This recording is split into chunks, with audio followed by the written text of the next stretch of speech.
Hello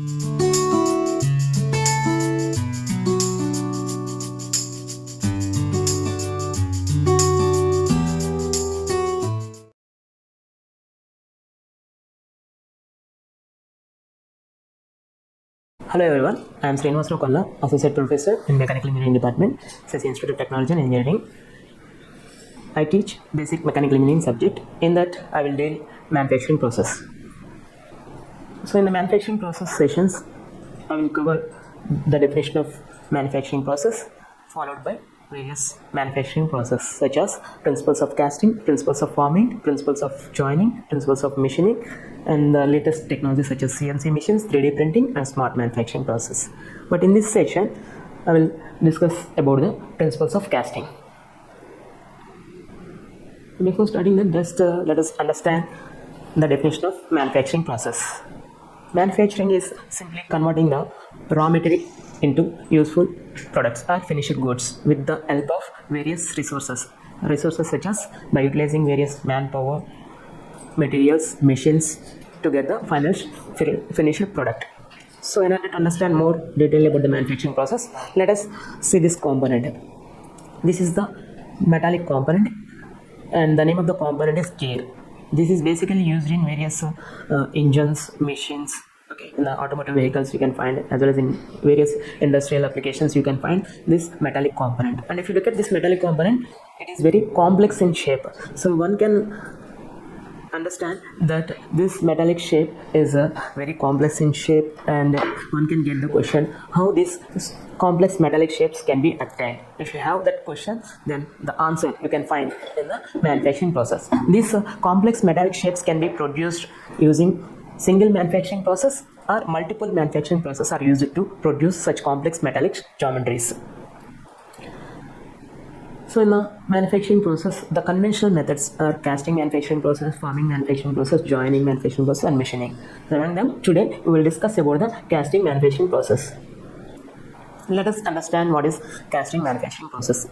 Casting manufacturing process is producing complex metallic shapes by melting the metal and pouring the molten metal into the mold, which contains the hollow cavity. After solidifying the molten metal, you will get the desired shape. Let us once again see the definition of the casting manufacturing process.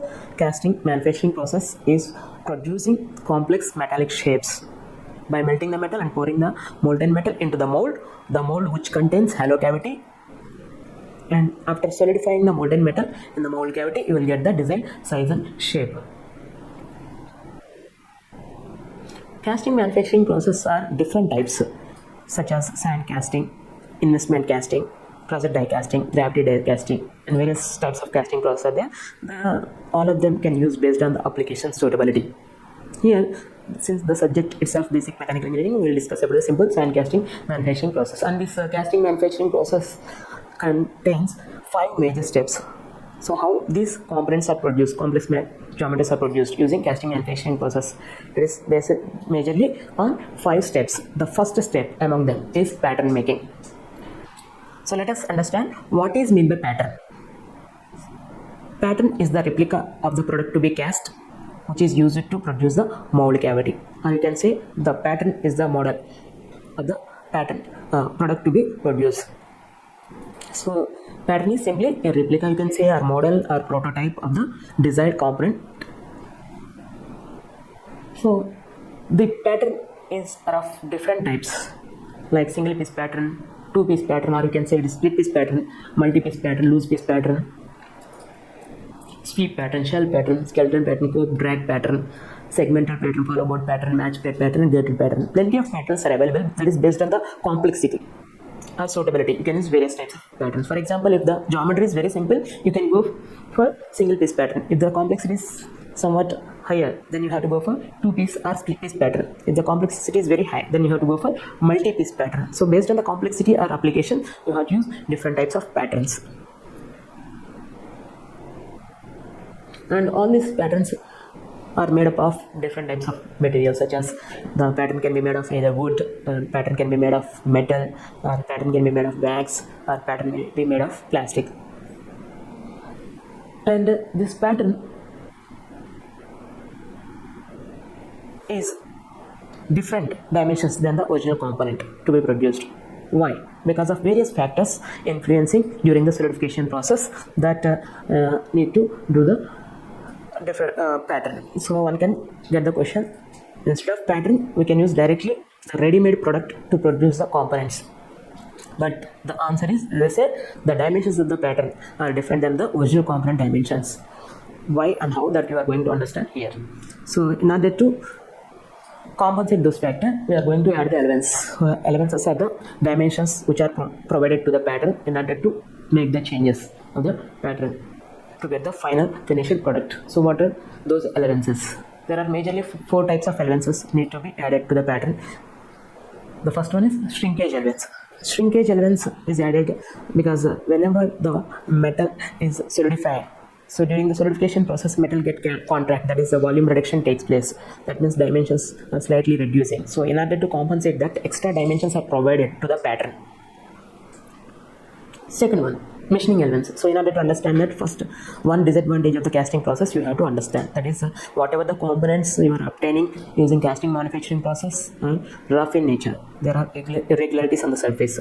So in order to remove that and in order to get the good surface finish, obviously you have to remove that unwanted irregularities on the surface to get the smooth surface finish. That can be done using various machining tools like a grinding machine. After producing the component, you have to take the component to the grinding machine and remove the irregularities to get the good surface finish. So obviously you are removing the unwanted material from the surface, that means reducing the dimensions. So extra dimensions are provided in order to compensate the machining operation. So two we have discussed. One is in order to compensate the shrinkage, we have to add the dimensions to the pattern. Second one, in order to compensate the irregularities or machining operation, you have to add the machining elements. And third one is draft elements. Draft elements is provided in order to compensate taper portion. That means, see, whenever you are removing the pattern from the mold, there is a possibility of taper is happened at the top. So in order to compensate that, you are going to give the reverse dimensions at the top, so that after removing the pattern, straight you will get.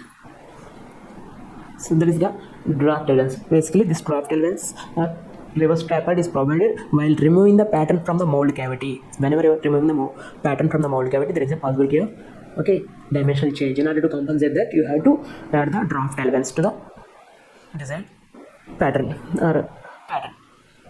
And the last one is distortion elements. So distortion elements provided to the pattern in order to compensate the distortion or stresses obtained during the solidification process. During the solidification process, there are certain stresses formed on the surface of the component that make the bending of the component. Actually, this is the liquefied component, for example, and because of the distortion, it became bent. So in order to compensate that, initially you need to give the reverse bending shape. In the form of elements, you have to add the dimensions like this. So whenever the solidification happens, you are going to get the required shape. So that is the distortion elements. So these are the major elements need to add to the pattern in order to get the accurate dimensions of the desired component product. That is the first step of the casting manufacturing process. Second step in the casting manufacturing process is core making. Core is a support to the pattern.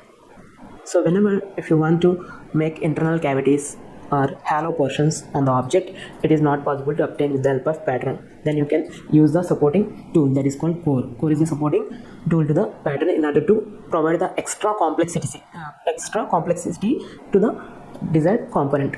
So whenever the complexity is very high, very complex in nature, then this core is helpful to give the support for the pattern in order to get the desired size and shape of the component. So this core is of different types like horizontal core, vertical core, balance core, hanging core, drop core, kiss core. Based on the applications and based on the suitability, different types of cores are used. And cores are placed above the pattern in order to get the internal cavities, as I said, and hollow portions. And while doing that, this core print and choplets are the tools that help to support the core to get the accurate dimensions. These are the supporting tools to hold the core in order to get the accurate dimensions.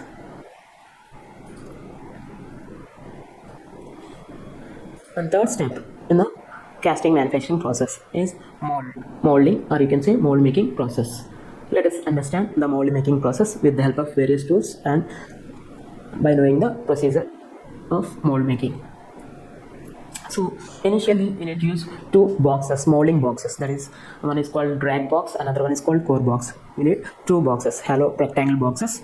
The name of those two boxes are drag box and core box, and you need silica sand or green sand. Mostly it is called green sand. The green sand is specially prepared for mold making process, which contains 30% of clay, 6 to 8% of moisture, and remaining percent of silica sand. So before starting the mold making process, you have to ensure that the green sand contains sufficient moisture, that is 6 to 7%, because if there is not sufficient moisture, then bonding of the particles is difficult. Bonding is difficult to happen. So you have to ensure sufficient moisture in the silica sand. Suppose if the moisture is not sufficient, then you have to add the water, and with the help of shovel you have to mix the sand and you have to add the sand into the molding box. So initially you have to place the drag box at the bottom. At the bottom, rectangle box, that is called drag box, you have to place. Then after mixing the sand with the help of shovel, use the shovel to pour the sand into the box. Before that, first you have to place the box and you have to place the pattern at the middle of the box. Place the drag box and place the pattern at the middle of the box. Then with the help of shovel, whatever the prepared sand is there, you can add the sand into the box. Then you have to use the trowel to distribute the sand equally throughout the box. After distributing the sand with the help of trowel, you have to start doing the ramming. Ramming is the process of bonding the sand particle with itself, and bonding of the sand with the pattern, and bonding of the sand with the drag box. And you can use various ramming tools such as circular rammer and square rammer and wedge rammer in order to do the ramming.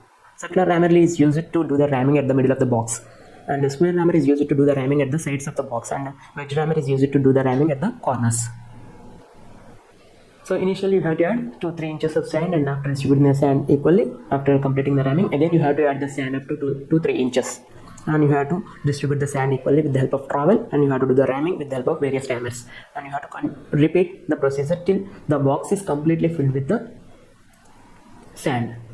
So at the end you have to use the strike off bar to remove the excess sand from the drag box. So after completing the procedure, you have to turn the drag box. After turning the drag box, immediately you have to use the parting sand. So parting sand should be poured on the surface of the drag box in order to separate the sand in the coke box and drag box. Next step is you have to place the coke box, and you have to place the pattern, and you have to use the spruce, and you have to add the sand, and you have to do the ramming. So while doing the ramming, the sand in the coke box and sand in the drag box making contact or bonding. There is a possibility of bonding happen between the sand in the coke box and drag box. In order to avoid that, you have to add the parting sand on the surface. So after adding the parting sand on the surface, then you have to place the another pattern. If it is a two-piece pattern or split-piece pattern, you have to place the pattern on exactly above the previous one. And you can add the core. If any core is there, then you have to add the core. And you have to use the sprue pins. 2 sprue pins you have to use in order to make the sprue, and in order to make a riser. In order to make a sprue as well as runner riser, initially you have to use 2 sprue pins. One is placed exactly above the pattern, that is riser, and one is placed some distance from the mold cavity or pattern, that is sprue. So by holding these sprue pins, and after pouring the parting sand on the surface, you can repeat the procedure like using shovel. You can take the green sand and pour it into the coke box. After placing the coke box and the drag box, you can add the sand under the coke box, and you start doing the ramming. As I said previously, initially you have to add 2-3 inches of sand, and you have to distribute the sand with the help of trowel, and with the help of rammers you have to do the ramming throughout the box. And layer by layer you have to do the ramming, and you have to complete till the coke box is completely filled with the sand. At the end you have to use the strike off bar to remove the unwanted material. So after the procedure is completed, now there are sprue pins. Now you have to remove the sprue pins. So rotate the sprue pins slowly and remove them. After removing the sprue pins, you will get a runner as well as riser. And inside patterns are there. So in order to remove the patterns, turn the coke box. So whenever you turn the coke box, the patterns at the top. So you can remove the patterns with the help of lifter. After that, see here, as I said, the riser is placed just above the pattern, but the screw is placed somewhere distance from the pattern. So in order to make the path, because as I said, the casting is melting the metal. In the next steps, we are going to get melting, pouring of the molten metal into the mold cavity. So since we placed a screw pin far away from the pattern, obviously you need to make a path to flow the molten metal into the mold cavity. So you have to prepare a path with the help of lifter and various tools. You can prepare a path by removing the unwanted material of the sand. Why we are placing the screw away from the pattern? Similar like riser, why we should not place the screw exactly above? Because whenever you are pouring the molten metal into the mold cavity, whenever this molten metal is striking with high velocity in the sand, there is a sand erosion possibility. So whenever the sand erosion is happening, the dimension change occur.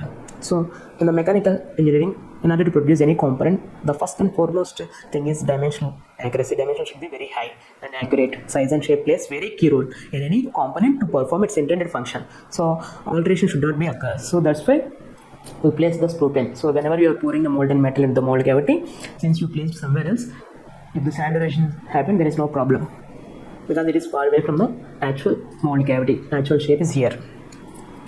Okay, after that, after providing the runner and in gate, that is called runner. Okay, runner and gate.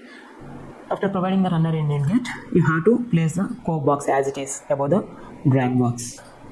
Now you have two paths, runner, riser, and in the middle, after removing the mold pattern, you will get the whatever the pattern are there, but after removing that, you will get the negative impression of the object what you need to produce. So after placing the coke, there are two more paths, that is one is a screw and the runner in gate and riser, and inside there is a mold cavity. Now we can go for next step. Next step we will continue in the next session. Thank you everyone.